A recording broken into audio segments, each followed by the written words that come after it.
Platinum Vibes Street Studio Session, round number 8. It's all about danzo. Panova Platinum FM munja yawe kusenyo kwengoma mwestoto iskandoma chani. Murasta stand yano je mu represent Gateway ripi? Tony Fire. Yes, sir. Who represent Gateway ripi? Chikono no massive. Zita ndiani? Lichy representing White City. Lichy representing White City. Tony Fire versus Lichy. 8 lines but 3 rounds. Ndrat zechipo chenyu. My producer drop the rhythm like it's hot. Left side.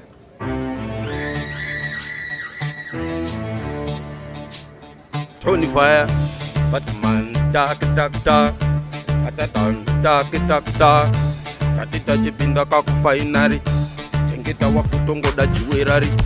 Wana dem saying that the fireman. Ende kandi chikanda ngoma futi fireman. Tirira kavunze ndati zvatinoita. Tanzo racho 14 ndati tichifaisa. Audza vati mise sepiresi. Tova danzi tova sarisa pa accuracy. Tineka tati tova sarisa pa accuracy. Listen one.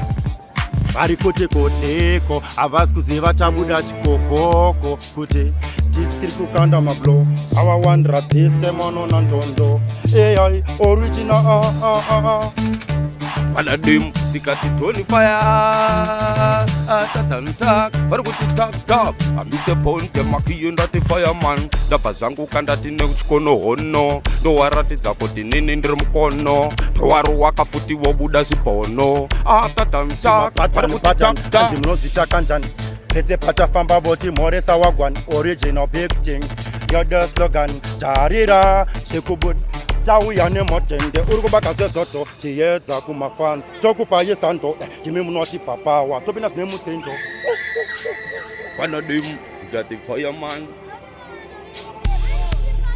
tatita chipindo ndatika fainari tengeta wakutongodawo ndati chiwerari tatantak vari kuti tak hambise ponte makiyenda ti fireman siyana ikandestaira yekupomberana mastudio muka muchipomberana manje Tony Fire kana chinge asvika ndavaona kafuti ndati wachabonderana kufamba ndine speed yemota kecha ndatarisa kumberi ndikati ndouya ini ndikati ndouyako toenda here tosvika here vanongoda sungane nosvika kure toenda here tosvika here vanongoda sungane nosvika kure vaitondiona kakuita kunge tamtam semangoma kandati ndine semasamnam kubva kapa ndakatobvawo kakuplatinum Batman tak ndikati fireman vaitondiona kakuita kunge tamtam semangoma kandati ndine semasamnam kubva kapa ndakatobvawo kakuplatinum Batman tak vari kuti tak akutoda sando torovera hoko kugadzira territory kuvave nevenzvimbo muleft njango rosungazi jombo survival of the fittest mweroyal rambo Left side. Loud and clear. Takuzvivarisa.